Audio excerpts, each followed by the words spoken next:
That's why I call it my cop on a collar, because people obviously change their behavior when there's an authority around.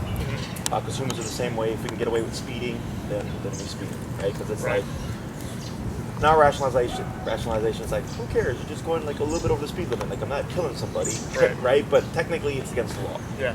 So it's the same thing for the dogs, where he's like, oh, okay, like, I got the collar on, I know how to behave myself. So that's why it's really association based. So if the parents are really strict, or actually, if I have two owners, one owner is really strict and one owner is not. They're kind of like the softie. When the dog is the softie, dog's doing whatever it wants, knows, yeah, even though you got the collar on, I don't have to listen because you're not going to reinforce. Right. The dog's the other owner, totally different ball game, right? So let's say you send Pablo like to your friends or something for a week, and he's doing whatever he wants, and you get him back. As soon as you get to the routine of we're walking and you're reinforcing everything, boom, everything comes back. Okay, so you don't ever have to worry about, oh, will anybody undo the training? At least not completely. That he might get again a little loose. So it's kind of like when I was at my grandma's growing up. My grandma let me get away with a little bit more stuff than my mom did. Yeah. And then when I was with my mom, I knew like I had to straighten up. Right. And if I was with my mom and my grandma, I knew I could get away with a little more because my grandma would override my mom on some things. And she's like, oh, come on, he's just like 6 years old or whatever. So even that young, we learned to play that game. Right. So dogs are very much in that same vein of behavior. He's like a 3 to 4 year old kid. That's what I tell everybody. Permanently, forever. Pablo's a 3 to 4 year old kid. He'll never become an adult, like human being, that's going to be capable of getting a job and paying the rent and all that stuff. He's a kid forever. So he's in that mindset. And once you kind of see it that way, it makes a lot more sense. And when it comes to the pushing and kind of like you said, like he knows what he's supposed to do. Well, yeah, like so. Just on, for example, when we first started walking here, he knew I gave him a couple of taps, and then he was like, okay, and then he started kind of speaking forward a little bit more. Sure. And I'd give him a couple of taps to do the turn, and then it was kept happening. Yeah. Okay. So, how do you think we would correct that? I mean, I kept upping it. Okay. And how high did you go? I'm at 51 right now. You're 51. Okay. And were you seeing a good contraction? Yeah, it was enough to get him to slow down, but he still kept pressing. Well, he would do it, turn around, and he'd be good for a little bit, and then, like, after 10 seconds or so went by, it would start happening again. Sure. So then I just keep going up. So rationally for humans, we're thinking like, man, like 50 out of 127, that's like just over a third. Right. He started off at like 18. Right. So, but that's where human logic and dog logic is very different. So for remote collar, like even though I know Pablo's personality type, he's super friendly, he's a little wiggly butt, all that stuff, people tend to see that and think like, oh, he doesn't need a whole lot of power. But really, physically, he could be at 80. And he's not yipping or anything, but 80 is the number that makes him finally go like, okay, we're going to walk to Oz and I'm not going to forge. Yeah. So you're just trying to find that number that's going to dissuade the behavior. So my general rule of thumb is if I don't get a response within 3 corrections, I bump it. Okay? So it's turn, tap, turn, tap, turn, tap, right? You're at 20. Obviously, he's not really getting it. I go to 25. Turn, tap, turn, tap, turn, tap. I go to 30. Turn, tap, right? And I keep doing that. Okay. And then maybe you end up on 80, and it's turn, tap, and all of a sudden, now he's just walking with you. No, he's not pressing anymore. Then I go, oh, okay, the number is 80, because that's what allowed me to walk from here 10 blocks without having to turn again. Now there's a bigger gap between those correctional turns. And every day, like, I do this. So then, if it turns out during a walk, every time I end up going to 80 is when the dog finally, boom, just locks in. And I do that 5 days in a row, then I would just assume his number is around 80. Does that make sense? Yeah. So instead of starting from 18 or 20 and working to 80 for 10 minutes, I go outside, I start at 70. I'm just underneath 80, so I don't catch him off guard too much. But I'm already at that number, so I'm starting the walk like it's supposed to be with him locked in from the get-go. Because for the dog, he'll think it's worthwhile because I know it'll be at least 10 minutes before we get to 80. See that? And he's going to keep pressing that behavior until you get to 80. He's like, okay, now listen. So the thing is too, though, sometimes because like how thick his fur is. Sure. Like sometimes I get to 30, he's like, oh god, and then like he'll be good for the whole time. Sure. So it's like I feel like if I started it as high as like a 70, right, he would yip and be like, oh god. Yeah. Depending on the connection. Right. So if we have connection issues, we have a couple of options. Is he on the pro? Yeah, he's on the long ones. He's on the long probes. Okay, and is fitted snug? Yeah. Okay. Do you part the fur at all? No. Okay. So what I would do with him is once you place it, you fit it snug first. Then I go to start parting the fur. That makes sense. And also finding that working number prior to the whole exercise. Right? Because if it was 30 yesterday, and then you come out the next day assuming 30, right? And then you get that yip because of connection. So then, I always start at 15. So maybe one day I get 20, and 20 is the perfect connection that gets that lock on, or maybe it's 45, depending on his fur. Right. That's the one drawback to e-collar is with these sticker-coated breeds or longer fur breeds, it's consistent. Yeah. Once you get used to it, you don't even think about it. It's just that first part of the process when you're like, okay, I'm trying to get this as quick as possible so we can just start our walk. Yeah. But eventually, once you get your routine down, it's pretty straightforward. Okay. Other questions? As far as like when he's forging ahead, like if he's even like that much ahead, should I do the turn and tap? Correct. Okay. So his right shoulder parallel to left leg. Okay. So heel is a very strict and routine command. So typically, when people think about the heel, they're thinking like if the dog goes a little bit ahead, they say heel to slow the dog down, right? And then the dog gets ahead, and they go heel and they slow the dog down. But that's not really heel. Okay. That's just a slow down. Heel is we're walking side by side. When I come to a stop, you sit, and we're like Siamese twins when we're walking down the street. Like that's what it's supposed to look like. Okay. If someone's saying I just want to be able to walk with my dog and not have him be so tight, then I go, well, it's one or the other. Right. It's either he's under control or he's not. There's no that gray area is actually harder to teach than just teaching a strict heel, because with the loose leash walking, something's going to get his attention. Chicken wing, another dog passing, a person saying hi and hey, little cute thing, right? So every time he sees something that gets his attention, he's going to start forging. You see that? Yeah. So it's either he's paying attention and he's ignoring that stuff, or he's on his own time and he's loosely walking. And I don't have a problem with it. I just tell people, just don't say heel. Otherwise, you're undoing the heel command because they're very different concepts. Okay? Yeah. Other questions? Not that I can think of. Okay. So we'll go ahead and just have you guys show me what you've been practicing. And you said you ended at 52 on the way here. Yeah. Okay. So let's go ahead and dip down since you've had some time to rest. Let's go to 25 here. So if you ever stop, like if you're training with Pablo and you come to a resting stop and you've had to go up higher, also heat plays a big factor, especially with these guys. Their body gets so hot that they don't perceive the collar like they would on a nice day like this. Okay. So I had a golden real early on in my career. 20 was his perfect number, and he was on the baby dog collar. He was so soft, like he was on the Chihuahua collar. And 20 was his number. And then one day we're walking, and I'm higher. I ended up maxing it out. I was at 100, and he was responding like it was 20, but it was a really hot day. And then I let him rest for like 15 minutes in the shade. Then we started walking, and I forgot to dial it down. I hit it on 100, and the dog started running towards me. Right. So do remember that if it's a hot day, don't be surprised if you're up there. Okay, and you might see a really strong contraction, but Pablo's just like barely responding to it. It's the heat. Okay? It's not disobedience or anything like that. It's the heat. So we're at 25. We're gonna look at Pobs here, and we're gonna give a tap. Right. So you see how big those contractions are. Going to go to like 28. Tap. There it is. So you see that big fidget there. That's how I can tell that's the number. Right. So the difference between 25 and 28 was tap. Right. When it was 28, tap. Whoa. Then you saw movement. Okay. It's a super subtle difference, but that's what I was looking for. Okay. So instead of going to 30, I went to 28 because I could see we had good contact. I just didn't have that concerning response. Okay. So remember that when going on those walks, is always after the potty break, get that out the way first, and then do that. And then people think it's unfair, right? They feel bad. They're like, I'm just tapping my dog, right? Dogs don't think about fair and unfair. He's just like, what the hell is that, and how do I get it to stop, right? So then he moves closer to you and kind of move back a bit, and then now he just even went more into a resting state. Then I go, okay, cool, I got my number, and then I start that walk. Okay.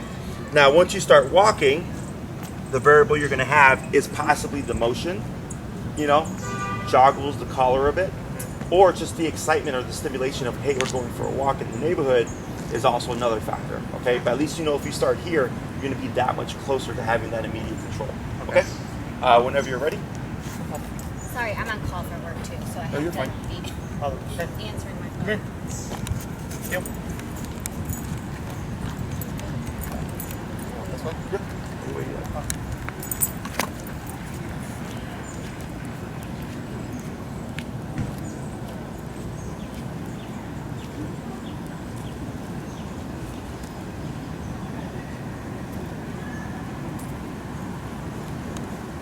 Relax that arm. There you go. So he trails behind. Am I supposed to tap or just keep going? I'm okay with that for now. Because you guys walk here, right? Yeah. So you might be a little tired.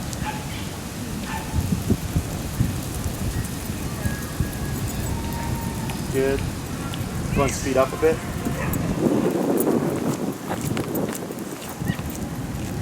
And then drag, slow down. Good. Slow turn. Yeah. And slow stop. Very good. So, all that looked good. The arm, right? Super common, especially with turning. People tend to physically grab their nose and go, okay, we're going this way. We want to get that up here as much as possible. Also, you can retrain or train Pablo to go back to pulling. Okay, because when you pull back, dogs have this thing called opposition reflex, which means when they feel pressure, they want to go against it. So when you pull back, his instinct is to pull forward. Okay, so then you're pulling back and you're tapping at the same time, so you have conflicting messages. One saying don't pull, and the other saying pull. Okay, so always be mindful. It wasn't too bad, but then you stay stuck. Right. You notice that? Yeah. You did the turn. I do that all the time when I'm walking through. I notice that it's always just kind of like an up thing. I don't know why. It's because people are so used to holding their dogs back a lot of times, because they're trying to keep the leash short. I see it almost with every single client. I notice it like every day. I'm just like, why am I doing that still? Yes, and that's actually tension that you carry with you. Yeah. So I really love dog training because I help people relax. I got a few clients that are very like anxious, stressed, very heavy stress personality types. So when I work with them, they're like, Jesse, I love it when you tell me to relax because it just reminds me, just like, yes, I need to bring my arms down because I'm walking my dog. And I'm Yeah. Okay. So now that you're aware of that, like you said, you like catch yourself like, why am I doing this? Yeah. It's like Ricky Bobby, like, what do I do with my hands? Exactly. So keep them down, okay? So when you catch yourself, just think, boom, just relax, okay? So if you're nice and relaxed, Pablo should be nice and relaxed as well. Remember, it's a feedback system, right? So a lot of times when I get dogs that are reactive, like let's say with the skateboarding and stuff, partially with him, it can be his breed, right? Fast moving object. The thing that you noted about like the ball bearings and the sound of it, usually like other things. Hey, Jesse. Oh, that was coming. The off stuff? Yeah. Okay, yeah. The ball bearings, whatever it is, right?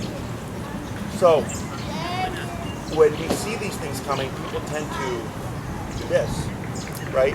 And pull in, and that's already starting the conversation of something's happening or something's gonna happen, right? Something negative. So then the dog's going, well, heck, if you think something bad's gonna happen, then I think something bad's gonna happen. And then they start reacting first. Yeah. Makes sense? So when you're nice and relaxed, like let's say we have a trigger coming and I was telling my clients, step aside, shorten your leash just in case, but don't be tight because then you'll definitely create something and they're staying relaxed and then the stimulus passes and nothing happens. Right? And it's partially we correct the dog for its activity. But even if we correct them and we go back to this, then we're going to make it come right back. Okay? So it's a small little detail, but dogs are all about reading body language and things like that. Yeah. We, like the words coming out of our mouth, he will never know what sit means by definition. It's by association. He knows when we say sit, he does this. Right? He knows if we say treat, that we're going to pull something out, but he doesn't know by definition what that word means. That makes sense? Yeah. So all that looked really good. Let's go ahead and swap handlers, and then we're going to move on to the next half of heel, okay? And then that one tap for that distraction there, came straight to your side. It should be that simple, okay? So whenever you're working with Pablo and you're like, man, this is not as easy as it was at Pause Park, it's just a number, okay? Almost always.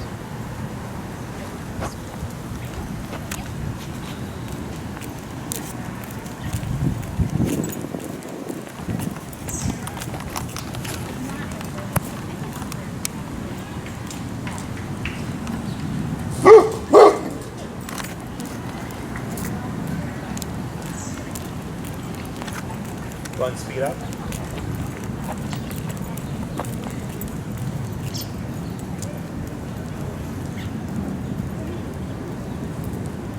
Good, go ahead and slow.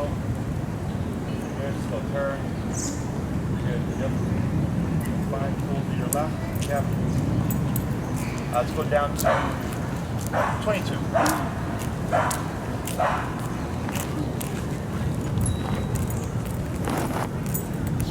How many walks do you do a day? Between 3 and 4. Okay. Like the morning, the afternoon, and then before dinner, and then after dinner. Gotcha. Go ahead and slow to stop. So here, I'm going to have you lightly pull forward and tap, bring them up. Lightly pull forward, tap. Right there, like that. Okay? So, when we talk about leash tension, continuous tension with no conversation behind it is not helpful. Okay? Here, because he was about 2 feet back, nope, about too far back, light pull forward, tap, and make him correct. Most people would just do this, right? And they end up accommodating the dog. And I always want the dog to accommodate the human. Okay? Also, if we're dealing with reactivity, it gives us another little thing to discipline them for. Okay? Because I really don't care about like certain obedience things other than the factor of discipline that comes behind it, because that's what actually addresses the activity. Okay? I know this makes sense to me. Is much better when we're by ourselves walking. Yeah. Because like if we're together walking, he's just like. Who do I walk with? Yeah. Okay. So, yeah, so I saw when you started walking, you started looking at Todd over there like, what's going on? Like, why are we walking away from each other, right? Yeah. Which is which is not uncommon. Okay, it wasn't bad. Like a lot of dogs, I will see that like the owners walking separately, and the dog's like clawing back to the other owner. I'm like, that's too much attachment. You really got to stop that. His was like just kind of like, what are we doing here? Now, when you're walking together, it's easiest for most clients to it's person, dog, person. We're in the middle. Okay. Now, sometimes the dog will want to go to the far left if they do that. So then I tell them, if you want to make your life easier, like let's say you're walking and you want to train, but you don't want to like train, right? Then I'll say, okay, then just bring that dog to the outside, because they're thinking left, but they're thinking left to everybody. Other dogs do fine with one person here and one person here and them being in the middle, and we don't get that confusion. If you do person, dog, person in the front, that's really difficult a lot of times, because dogs tend to want to be at the front. Yeah. So I use it to my advantage. You know, if people are wanting things to kind of really prove their obedience, is I'll tell them it's the same concept. You give the slap, you put the person in front, you say heel, you start walking, and then he's going to want to forge. We try the turn and tap, right? That's the first thing we always try. We play with the number. But I've had cases where they'll say, Jesse, we were at 100 and something, and the dog still wasn't walking with us. They kept wanting to go in the front. So I go, okay, what's happening is the desire to be at the front is greater than the obedience. So it doesn't matter how high you go to correct this, the dog's still going to want to do this.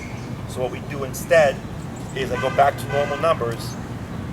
Then you start walking, and once the dog starts to forge, I stop moving and I remote and I play with the button and I raise it until the dog comes back, and then I walk again. So what you're doing is you're allowing the behavior, but disciplining the behavior until he decides this isn't worth it, and then they come back and then we move. Okay, so it's a different approach, because you're saying, okay, bud, go ahead and do it, but I'm gonna make it not fun. And then the dog eventually goes, all right, I just lock in and I walk with the owner, okay? So, and that's if you really want to prove things in terms of distractions and pulling towards stuff and things like that. Don't be surprised if you end up being up there in terms of stopping this behavior, okay? Same thing with reactivity. I think I told you guys last week, you know, if you see the stimulus coming, you're like this, right? And like, let's say you do this approach and he still keeps being reactive. Then the second approach would be, I let him be reactive, but I'm not letting him get to the stimulus. And I'm, again, correcting this behavior until he decides to disengage. So he's thinking, oh, I can lunge and bark, but it's not going to be fun the entire time I lunge and bark. Okay, it's the same concept. So it just depends on the dog and how they learn. Okay. So all that looked good. What we're going to go ahead and do is formally add in the heel word. Now I heard you say heel on the first one when you started going. Okay. Yeah. So I started doing that after like to kind of in between the break thing. So we'd say break, and then he'd go to the bathroom or whatever, and then he like wouldn't understand and come back. So I didn't know if I was supposed to tap until he just came back and not even say the word. Correct. Or yeah. So because he doesn't know what the words mean, right?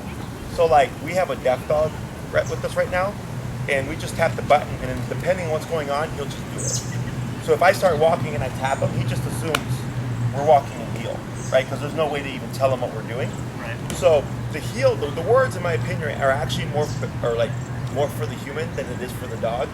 Because for Pablo, the way dogs perceive things is in pictures. Okay, so as we progress, Pablo is going to interpret what the collar means or the contraction means, depending on what's going on in the environment at that moment. So when you're walking with him, if I'm Pablo and this is you, and let's say you come to a stop and you're over here, and I'm back 2 feet or whatever, and you tap him, he's gonna go, oh, I'm supposed to be here, right? Because this looks very different than it does from here, right? Now let's say you come to a stop, we're lined up perfectly, but he's not sitting. The world looks very specific. You tap him, oh, boom, he does this, right? Despite, we've not said anything, it's simply just a tap, right? So he's going by what the world looks like in that moment, and the tap in order to figure out how to respond. So once we get to recall stuff, if Pablo's 30 feet away and I remote him and I've already done recall, his assumption should be go back, even though we don't say anything.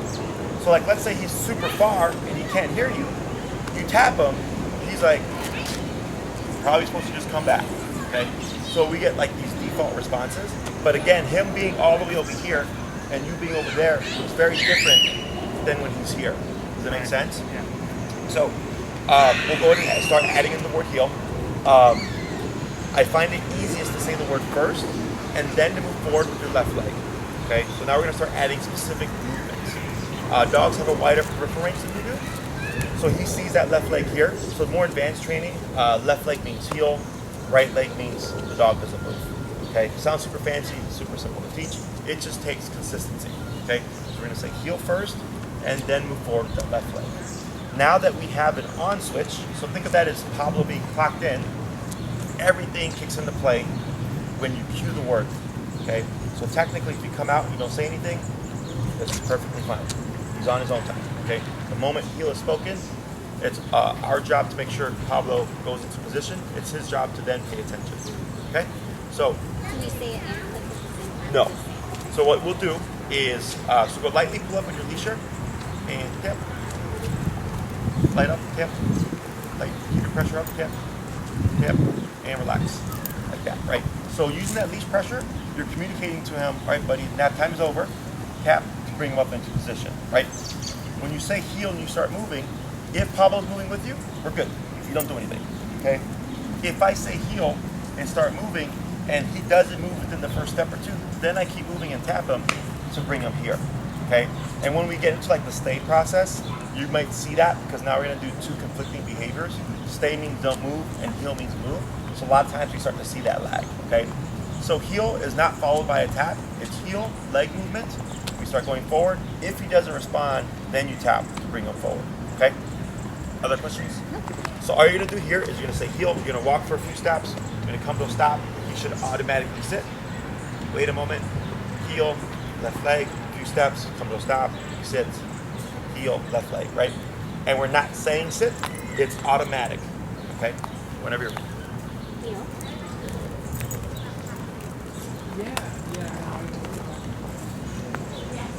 That's good.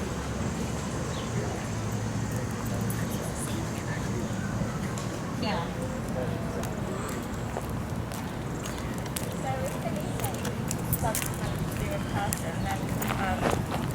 What role in Olivia? Heel. Bermudas have Olivia back to the scene. Oh, yeah. Good. Two more.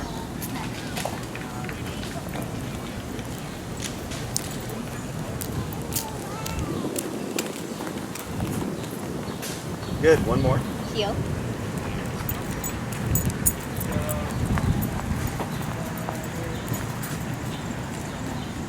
Very good. Let's go and swap handlers. And this is the easy part.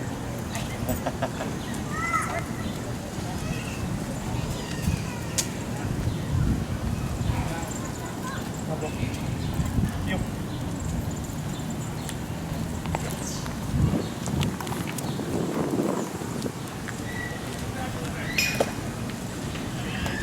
Good.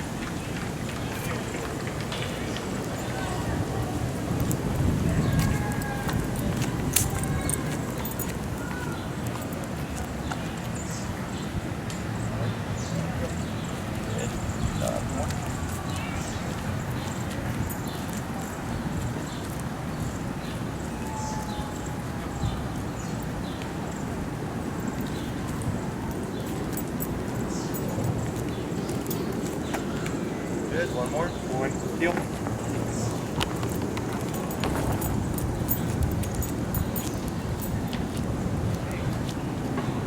Very good. Heel and bring them back. Slow stop when you're ready. All right. So easy peasy right there, right? I just think it's easier heel than left leg than doing simultaneous.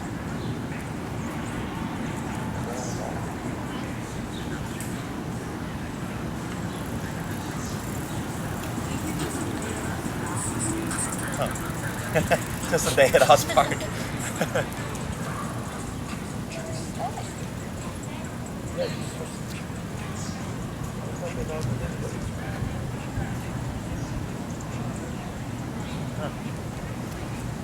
All right.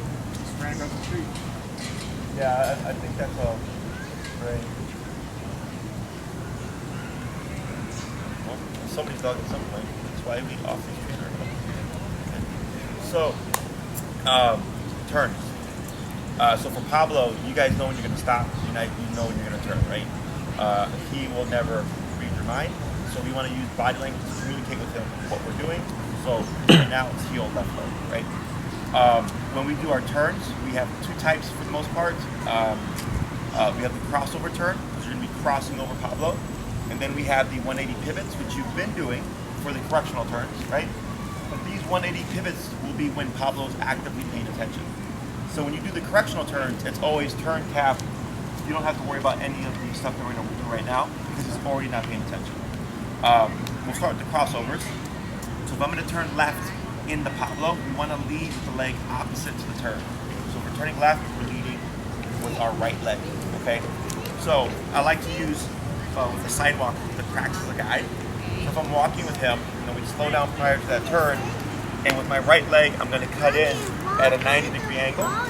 Then the left leg can cut in again at another 90-degree angle, and now I'm going this way. So it's right, left, right. Okay, it's very like kind of stoic little in the beginning. Here's what we're And gonna this do. is just so you get the motion down. But you want to lead with your right leg, because for Pablo, if you lead with your left leg, you're going to push him out, or a lot of people do a soft right, and they go like this, and they end up punting their dog out, okay?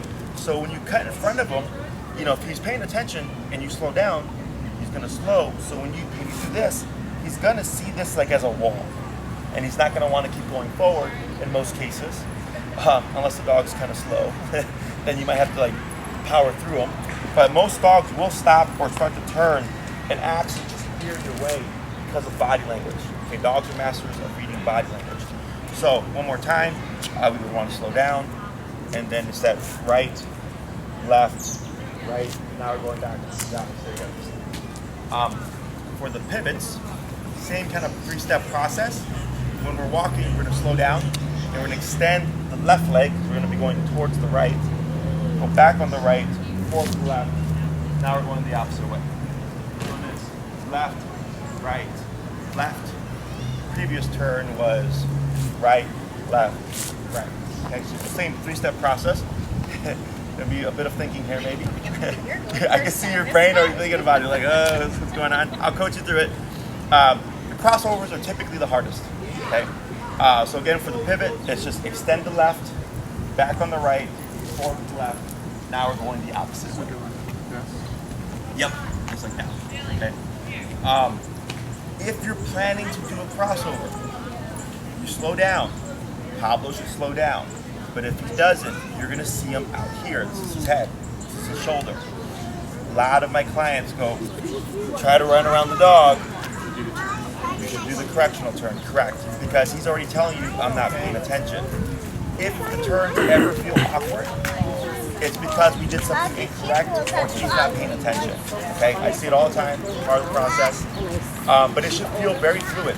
When you're walking with Pablo, it should feel like there should be no tension. You're walking with each other, just being very mindful, and as long as your communication is correct, there technically should be no remote here, technically. If he's not paying attention for whatever reason, like a dog running to play fetch or whatever, that's one thing, that's not on you. That's him going, oh, it's going on over here, and forgetting what was going on over here. Okay? So we're going to start with the crossover turns first. So making sure to slow down before that turn, at least 2 to 3 steps. Leading with that right, left, cutting in with the right. Okay? Whenever you're ready. Don't forget heel.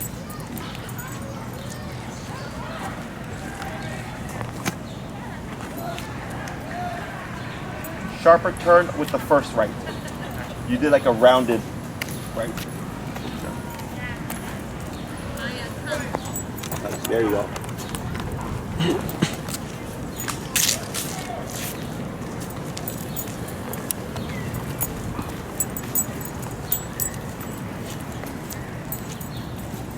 Right, left. There you go. There you go. I know it's real awkward in the beginning. Once you get it down, you don't have to be that. I'm used to when I did it. I'm used to these, like the twists. So you're like pivoting on that left. Right. Yeah. So swing out with the right.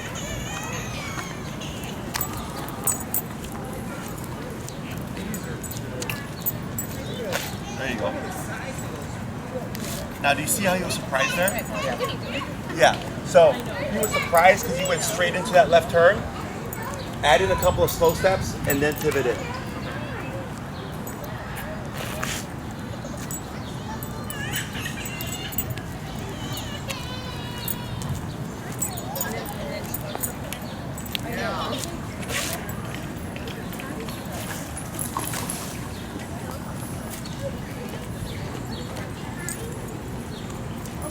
Good. That was a good correction.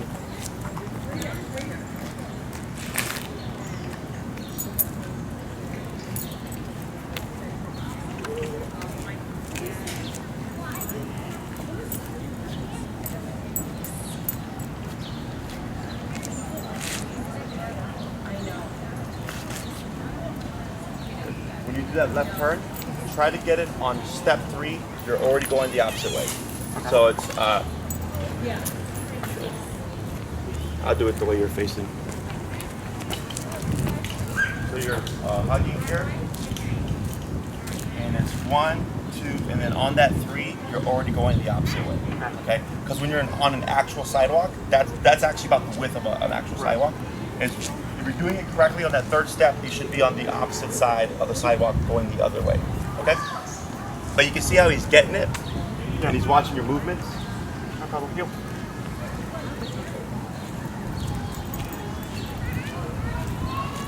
Right, there you go. There you go. That's good. Let's try 4 more like that.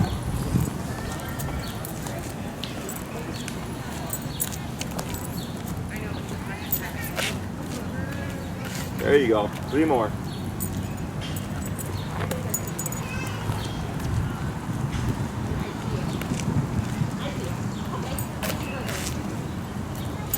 Good. Now let's add a slowdown before these next two. But those turns are good.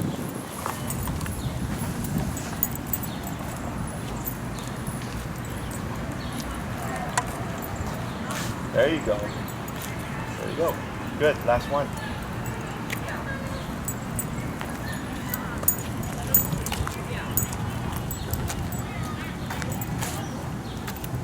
And slow to stop when you're ready.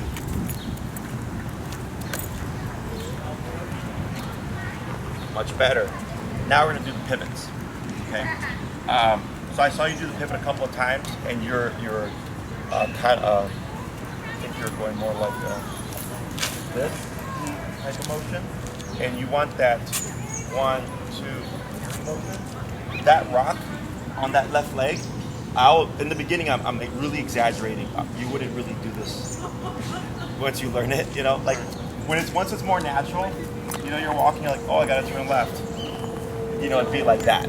Or if you're having to pivot, you know, it'd be like that. But to get the muscle memory down, we exaggerate. Okay? So then it's here, here, and like this. So for Pablo, that delay on the left leg, you'll see him start to swing around. So by the time you're here, we're walking in unison again. Okay? Keeping that arm down so we're not trying to turn him with us. He will read that leg, and you'll extend it and just naturally pivot around it, and then move with you. Okay? Whenever you're ready.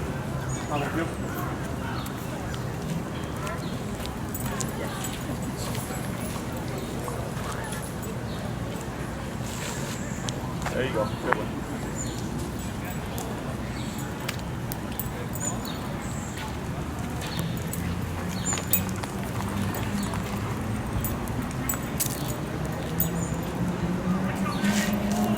There you go.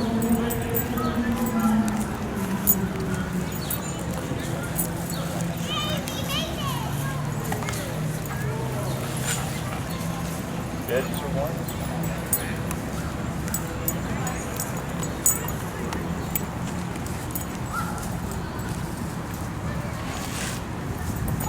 Last one.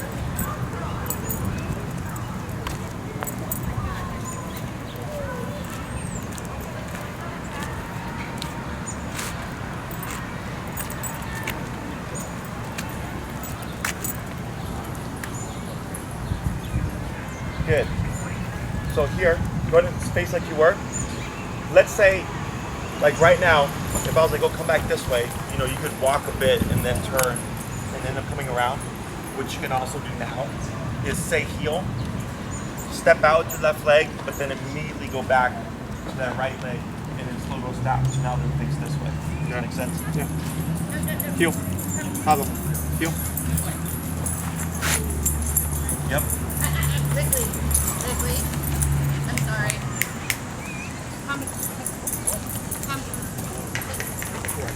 Okay. So, makes sense? So now it's, when you practice these, it's going to be incorporating them into life, and that's where things get a little tricky. So the reason for the 2 different styles is, let's say you have to turn around. You may not always have the capacity to do this turn, because there's maybe people going to the other side, right?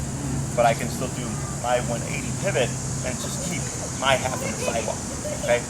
If you're making a soft left or a soft right turn, super simple, it's just left, and then just keep going that way, but it's leading with that right leg that's important. The hardest turn for dogs is the away turn. So with Pablo, it would be our soft right turn, because you're just immediately stepping out of the peripheral vision, but you would lead it with that left leg. It would just be like this. And then now we're going this way. That's why that slowdown is so important, because if you just abruptly add a lower turn like this, he's going to keep going wherever he's going, okay? So, questions about any of that? I've got my own. You're going to give it a go? Yeah. All right. And we'll start with those crossover turns again. So that's be leading, of course, with your right leg. Use the cracks as your guide here. So it's right, left, right. Now you're going the opposite way, okay? Yes, you're crossing over Pablo, so turning to the left, okay? Correct, good.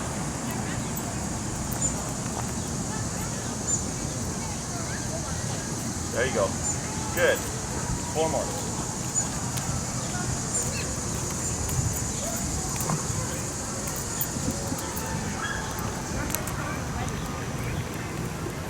Good. 3 more.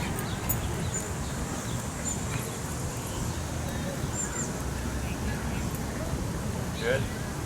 Good. 2 more. You can feel naturally just putting around the body.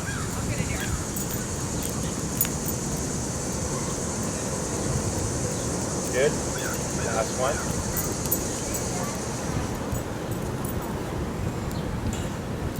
Good. And slow to stop. Excellent. Now we're going to do the pivots. So that's going to be left, right, left. That's a wait. Yep, it's wait for Pablo. It's that 180 turn you've been doing, but before it was just really this, right? You didn't care about the leg movements, but now with him paying attention, you do care about the leg movements, okay? Heel.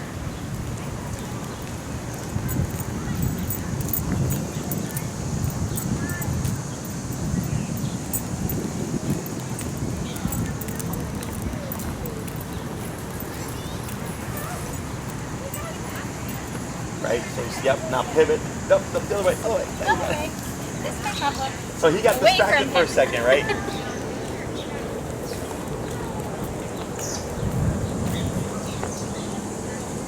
Better. There you go.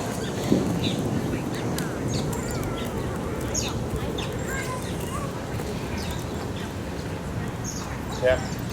Because that one you get distracted by the dog there. Try 3 more.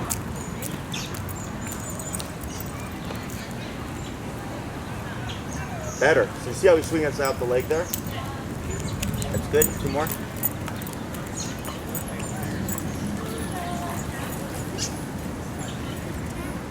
Better. Yep. Last one.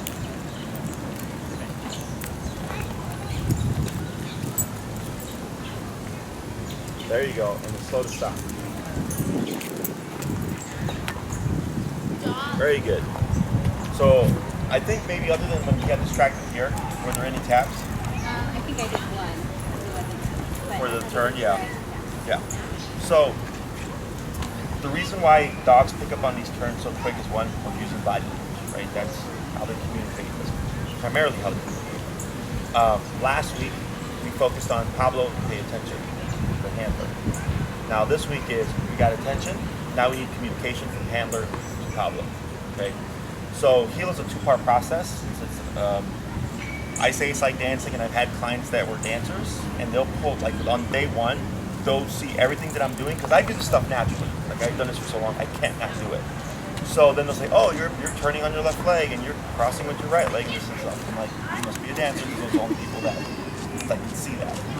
So in dancing, you guys ever taken dancing lessons? Nope. It's fun. You lead, there's a leader and a follower, right? So generally the male is the leader and the woman is the follower, right? And you can communicate what you're doing either by your leg movements when you move in, but you have to be very, you have to assert yourself. Because if it's kind of like, I think I want to move in, then she's like, what, right? So they're responding to pressure and just body language. The same thing for the dog, okay? Again, they're masters of reading dog body language. So once you have that brain paying attention, this stuff is super easy, and everybody's like, wow, how'd they get it so fast? I'm like, because they're talking their language now. The stuff that doesn't work so fast is not their language. It's human thinking of how they think dogs learn, but that's why it takes longer. It's not how they learn, okay? So now that we have this kind of system down, whenever you're in that heel mode, you would employ these things, okay? So getting this into your muscle memory, what I suggest before each walk, again, let him have that potty break, let him do his business, and then I would do 5 heels to stops, leading with that left leg, then 5 heels to left turns, and then 5 heels to pivoted turns, right? So you're only covering like so much distance. You're just getting that muscle memory down, and then we start our walk. So then the harder part is gonna be, now we're on the walk, oh, there's a stop sign, and I'm gonna turn left at that stop sign. So now you have to plan your steps and the slowing down, and then leading with that leg, and then you pick up your pace again to a normal walk, right? That's the harder part. As long as you're slowing down, it's easy. You can slow down as much as you need to. The general rule of thumb is 2 to 3 steps, but if I'm in that thinking phase of like, I don't know where I'm gonna land, then I just slow down as I'm walking to that stop sign, so I can really plan for it, like, okay, here it is. And then I can go back to normal speed, okay? Questions? Let me think here. So what I'm gonna have you do is same stuff, but now you're gonna mix it all up. You're gonna do pivoted turns and crossover turns, but you make the choices. As long as your communication is correct, there really technically shouldn't be any remoting, unless it's a distraction or something. And then you can add in some heels and coming to stops, things like that. Changing your pace, speeding up, slowing down, but do remember to slow down prior to any one of those stops or any one of those turns, okay? Whenever you're ready.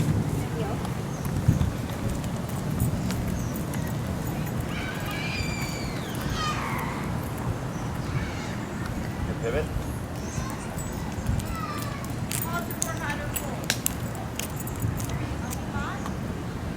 Good. Heel.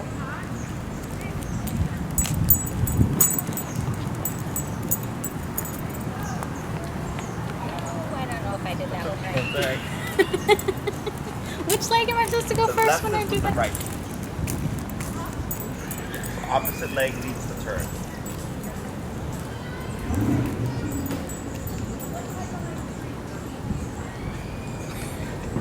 You left it. Sit down for a second there, Pablo. So when I'm going towards him. Lead with the right. When you're doing a twist this way, you start with the left. If you're turning right, you start with the left. Got it. Turning right. I start. Yeah, turning right. Yeah, pivoting off the left, right? Yeah. So what you're doing here is you're turning left into Pablo, and you're going like this. And you're cutting in front of him. Right. Right. Yeah, you want to Left. You're crossing on the right.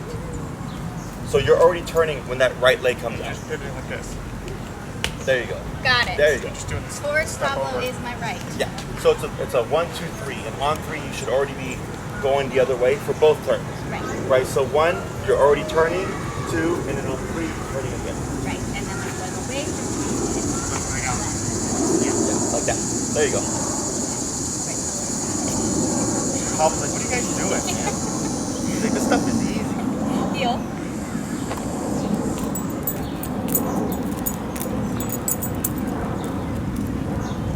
There you go. There you go.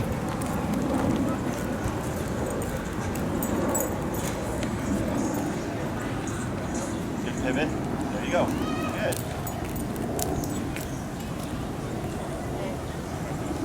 Heel.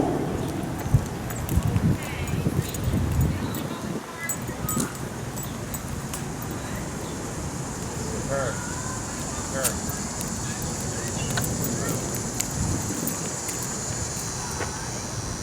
Good pivot.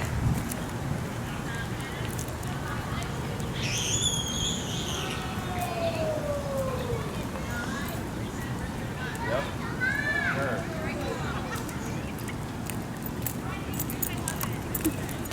Takes a lot of brain power. Yeah, because you really have to like think about it now. There you go. Good turn. Just a few more. Then try going from like a faster speed to a slow to a turn.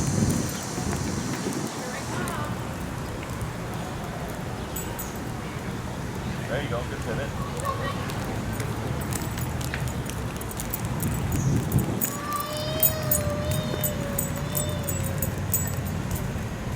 Good turn. Just a couple more.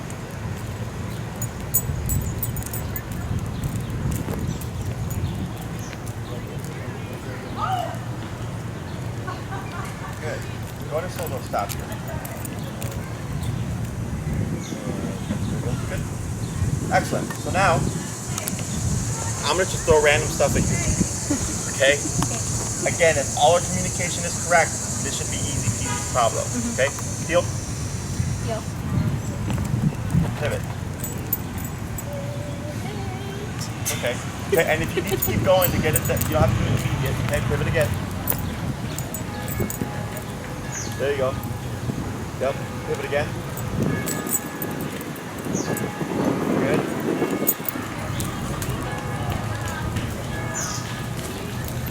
Heel. Cross over. Yep. Back to the sidewalk. cross over again. Then you're going to pivot. Good. You're going to pivot again. Yep. Pivot again. Good. Cross over. Keep crossing. Tight, tight, tight. There you go. Cut it, cut it. There you go. Cross over again. Good. Cross over again.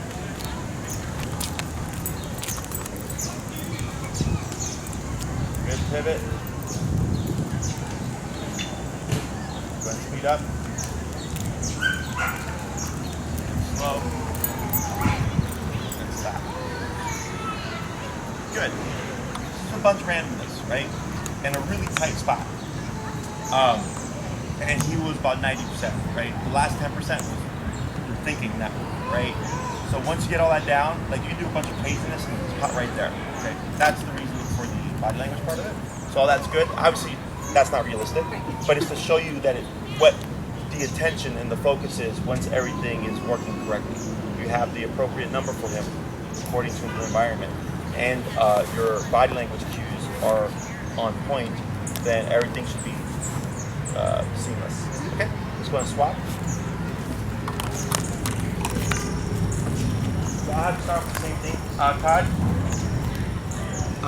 you're going to do a bunch of random stuff, however you want, and then again, as long as the communication is correct, you should be spot on. Okay.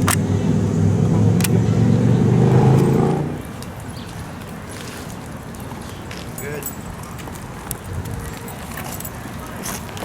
Crossover.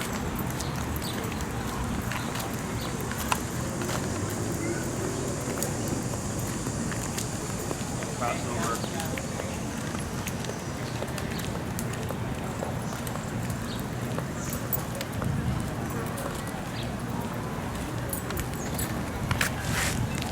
Good.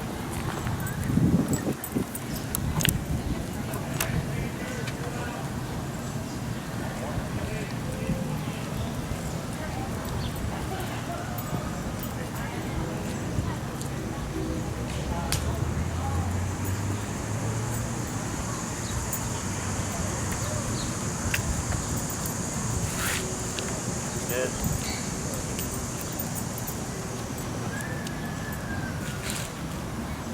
Good. Couple more.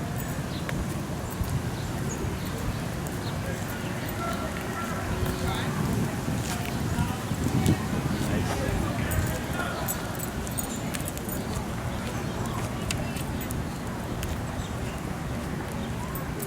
Good. Slow to stop it. Excellent. Okay, makes sense. And it's just getting in the muscle memory in the brain, right? It's going to be super awkward in the beginning. It was awkward for me, especially because a lot of stuff is left-based in traditional dog training, and I'm right-handed, but once you get used to it, like left is actually easier if you're right-handed. So, again, before every walk, start with 5 heel stops, from 5 heel to left turns and 5 heel to pivots, and then start your walk. Get that muscle memory down. It should never feel awkward. If it feels awkward, we did something incorrectly. And it's almost always the dog's not focused or we didn't slow down, okay? Because here he's able to do it because it's a training session. We're not, really doing anything. We're not going from point A to point B type of stuff.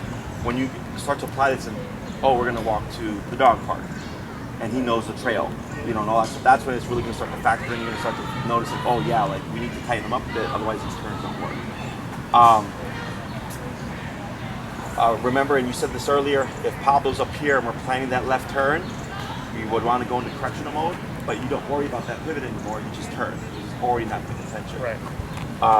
If you're coming to a stop at a stoplight, very common, the person will stop, the dog will keep going, and the person just drags him back and then sits him down. You would want to correct that as well, because everything should be with you once you've cued that heel word. If you've not cued it, then technically Pablo's on his own time, he can do as he pleases. If you're in heel and Pablo is breaking command, sniffing on the side or stopping to pee or something, you have to correct it to bring him to your side. If you can do the little things, he can of course do the bigger things. So that's how that adds up. Okay. If you're on a walk and you're like, you know what, we just want to go on a casual stroll, and maybe you started with a tight heel, you would just stop, he auto sits, you wait a moment, break, and then it's now a leisurely stroll. Okay, as long as there's that clear divisive break or release command, it's not going to affect your obedience like he's walking loosely. Okay. Okay. Questions about anything else? Not that I can think of. Does he have do you guys take him to like Wiggly Field or anything like that? We used to. We haven't since like quarantine started. We stopped going there. Sure. Just for originally it was like closed, and then also there's just a lot of people there with like that don't know their dogs and or have like aggressive dogs, so we just don't go there anymore. We just take them on walks. Okay. Does he know the path to Wiggly Field? Yeah, if we turn left He on knows the the street, path he to knows. Okay. Yeah, he knows the path to pretty much everything. Okay. So what I would do is use that to your advantage. Obviously, you don't have to go into the park, but that point A to point B style walk can be difficult because he's like, oh, I know we're going to Petco. I want to get there faster. Is you can use that as your means of figuring out what's the number going to be to get Pablo to heel like I know he can to Petco. Does that make sense? Or to Wiggly Field. And once you figure that out, it'll give you more insight on just your regular walks, like we were talking about, like we were at 50, but you're still forging. And of course, just because of that thick coat. When he comes to the daycare next time, bring him with the setup, and then we'll double check everything. Do you guys have it marked? Yeah, it's marked on there. No, but is it marked on his collar? Like I've got a piece of tape around. Yeah. Okay, we'll double check it to make sure that it's the correct tightness and everything. Okay. Because that's a potential.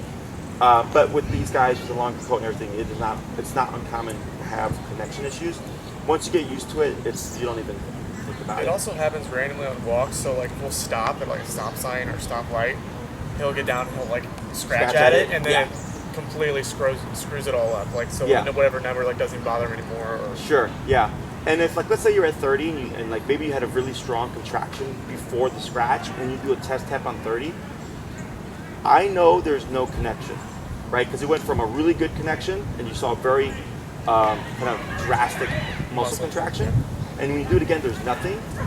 I know that I can essentially safely go up 15 to 20 levels without getting a big, because there's already zero connection from what it was before. Right. And that kind of helps me cut the time in terms of getting that connection back. Little things that you'll learn, So if that's something you want to test and kind of just get more comfortable with it. Okay. Because one thing that I do stress is just realistic application, right? So in a worst case scenario, should something happen and he's off leash and we need Pablo to return, you're going to be in a make it happen immediately. We have a 3-second window, right? That you're going to be jacking it up very quickly and having to get that connection happen right then and there. Is it kind of gets you used to that? Does that make sense? So I always encourage people, get used to that early on. So in case you should need it, you already have it. Like I had a client, I think it was on by the third session, the dog took off on him. We had not done recall yet. The dog just took off on him. And she's like, I panicked, but I just went to 127 and, we're continuous or whatever, the dog. And he yipped, but he ran straight back. She's like, was that right or wrong? I'm like, in the moment, that's all you have. Right. Even though we didn't do formal recall, like I would have been forced to do the same thing. It was either dogs in the street and I don't do anything, or I gamble doing something and preventing the dog from going to the street. Does that make sense? Yeah. So just kind of getting used to that emergency kind of scenario, and then just reading the situation will help you, should that ever happen. Okay? Otherwise, you're doing good. Now for that walk back, just take what we learned today, bumping it up, and then if he ever scratches at it, what you can also do is counter him. So if he's scratching this way, I'll pull in this way and tap him to correct him for the scratch and pull him away from the scratch. Because that's what he's trying to do. He's trying to shift it, so that we don't get that contact. And even when he's scratching while you're remoting, he's not feeling anything because he's shuffling it around. Yeah. So then I'll work with bumping it as I'm remoting to get a correction in for that scratch. He's like, okay, I don't want to do that. Otherwise, this escalates. Okay. Anything else? Good job, guys. Thank you. Next class planned for recall, actually. Okay. Do you guys happen to have a long leash? No. You get them on Amazon. They're like 30 feet. You want it's like a regular leash, but 30 feet. Okay. They're like $8 to $12. It's like the ones that has got like the push the button and it retracts? No, that's a retractable. This one's like a regular leash, okay. like a nylon, but it's Okay. $8 to $12. So if you go on Amazon, long dog training leash, Okay. 30 feet. Okay. Don't spend more than $12. You're only going to be using it for a few weeks and then you're done with it. Okay. But we'll be needing that for the recall. Okay. Okay. Awesome. Cool. It's good seeing you, and then I'm sure we'll see you sometime during the week. So. Yep. Okay.